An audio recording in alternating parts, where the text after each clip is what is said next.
Dillian the Body Snatcher right here. It's the champ. Big up to Sporting Icon. Subscribe. Otherwise, I might pay you guys a visit. Right, so in this video, we're going to talk about the new updated WBC heavyweight rankings.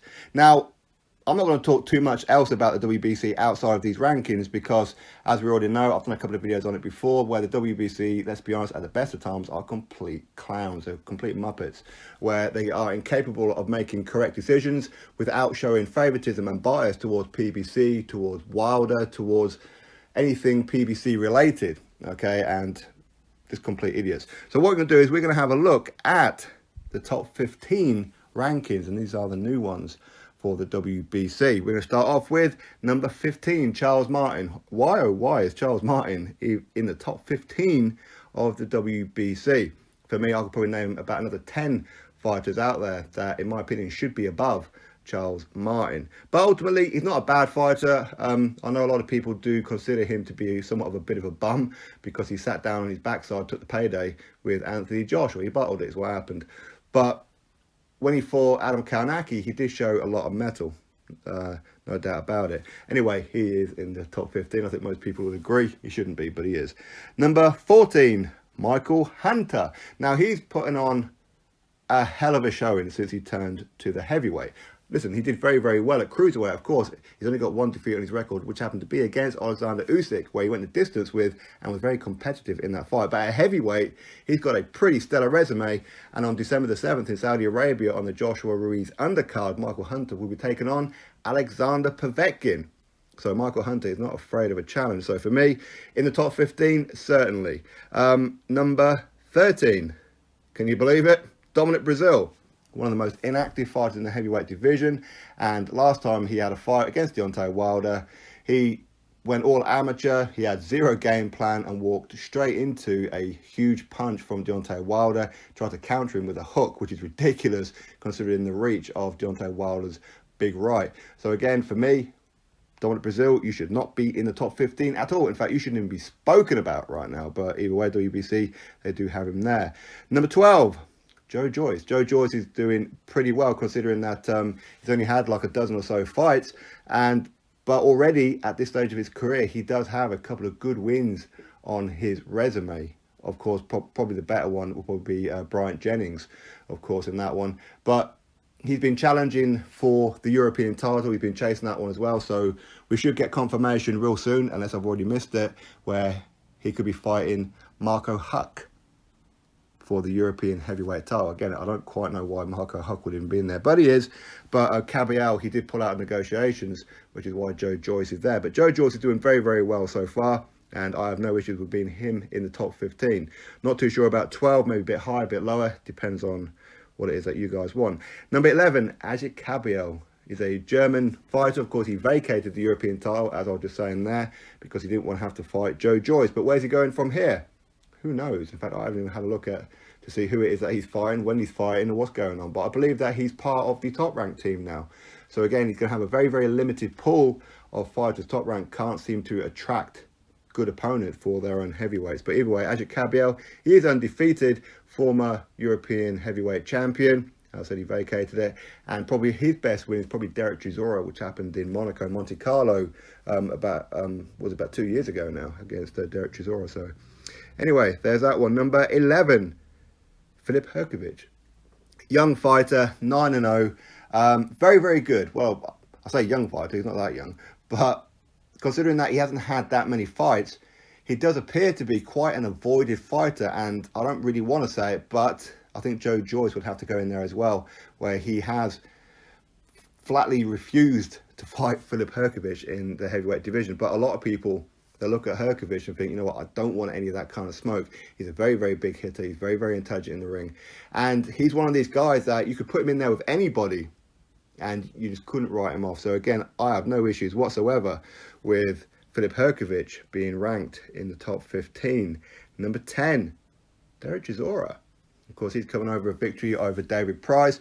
Prior to that, Arthur Spilka, and of course, Carlos Takam and that before, and what have you. So Derek Chisora, he's doing all right, of course. He has had a couple of losses to Dillian Whyte recently as well, but he's fighting the right kind of opposition to get himself ranked as well. And Derek Chisora, yes, he does kind of falter every time he does step up to the top level, as in against Dillian Whyte, against Vitaly Klitschko and David Haye and Kubrat Pulev and so on and so on. But he's one of these fighters now where I think he seems to have aged like fine wine, in the sense of he's much better now than what he used to be.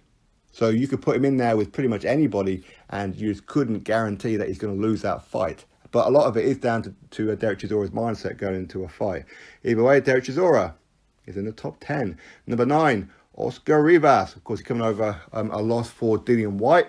Of course, there's a bit of a scandal over that one. But even so, he did give a very good account of himself. Former Olympian, fantastic amateur, but he did get outboxed by Dillian Whyte, a guy who has very limited to no amateur experience. In fact, he's only had, I think it's 7 fights as an amateur. But he did get done. Maybe that was the occasion, what it is. Some people put it down to PEDs. Me, no, Dillian Whyte didn't do anything. And he was clean when he entered the ring as well, okay? And he was clean throughout the camp as well. Anyway, Oscar Rivas is in there. Number 8, Kubrat Pulev, the IBF mandatory. Again, this guy has got 0 heart. None whatsoever. He's got 0 spine. He's a bit of a bottle job, is Kubrat Pulev, because he's had plenty of opportunities to fight some good fighters, but he just doesn't do it. He's got his mandatory position, and he's going to sit on it, which is why he's going to be taking on this Booker guy, whatever his name is, a guy who's ranked, number 32 in America. And I can't even think of 32 American heavyweights, but either way, Kubrat Pulev is there, obviously just waiting for his mandatory position shot so he can get payday. And we're going to move into Joseph Parker. Now, Joseph Parker, of course, he was supposed to take on Derek Chisora, just gone. Got a spider bite, so pulled out of that one.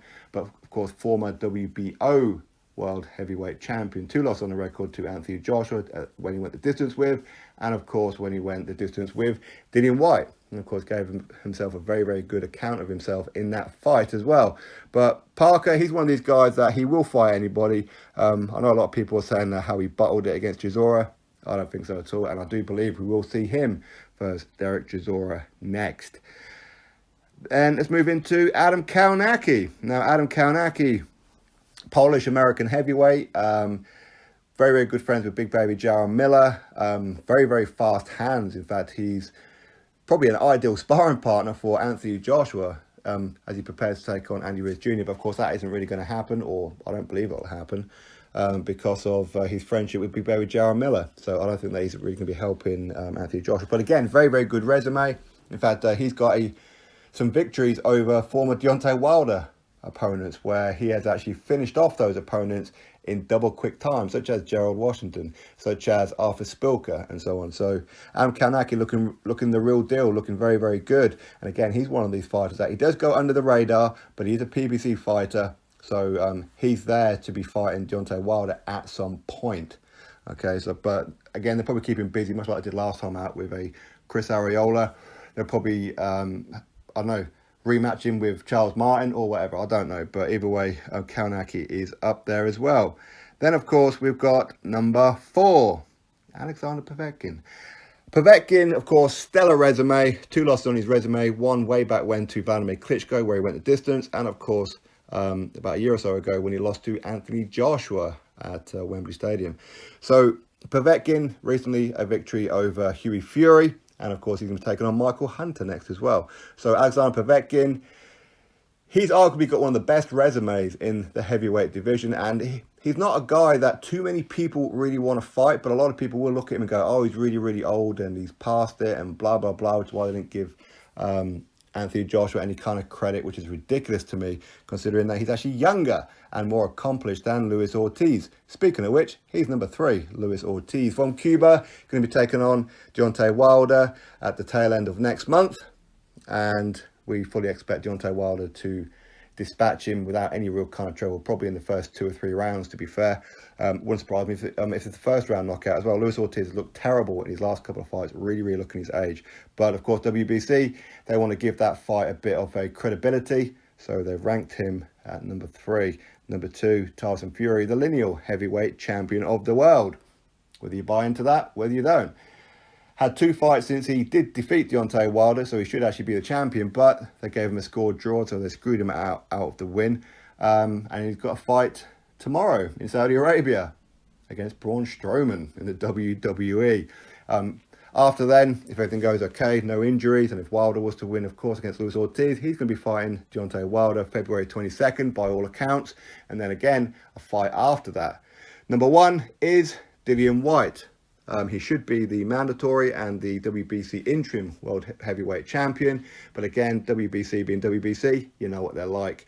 They just don't want Dillian Whyte there. They want to keep him as far away from Deontay Wilder as possible. This boy has got one hell of a resume, and he's dangerous for any fighter out there. No fighter will go in a fight with Dillian Whyte confident that they're going to get the win. They're going to go in there and fight pretty scared, because if he lands that big left hook or a body shot or that right uppercut, it could well be good night. But of course, we'll have to wait and see what's going to happen with this whole UCAS situation. As I said before, Dillian Whyte is innocent. I honestly believe that he is innocent, and he's just being screwed over by people. And the WBC, while they have suspended his interim and mandatory position, even though he hasn't been found guilty and he passed all VADA. Go figure, huh? And the WBC are not biased towards Deontay Wilder PBC. Of course not. As I said, Deontay Wilder, he is, of course, the champion. He's a paper champion, but still, officially, he is the champion. Tyson Fury should be. But anyway, he's going to be defending that belt against Luis Ortiz. Should come through that quite comfortably. Then, of course, have 2 fights with Tyson Fury. Then he's supposed to be fighting Dillian Whyte after WBC then changed it from May 2020 to February 2021. So if he's still champion at that point, he'll be fighting Dillian Whyte. But I doubt it. He's probably going to end up slippery and finding a Adam Karnacki in there somewhere, or they'll just make him franchise champion to keep him away from Dillian Whyte. Drop your thoughts below. Click thumbs up, subscribe. Catch you all on the next video.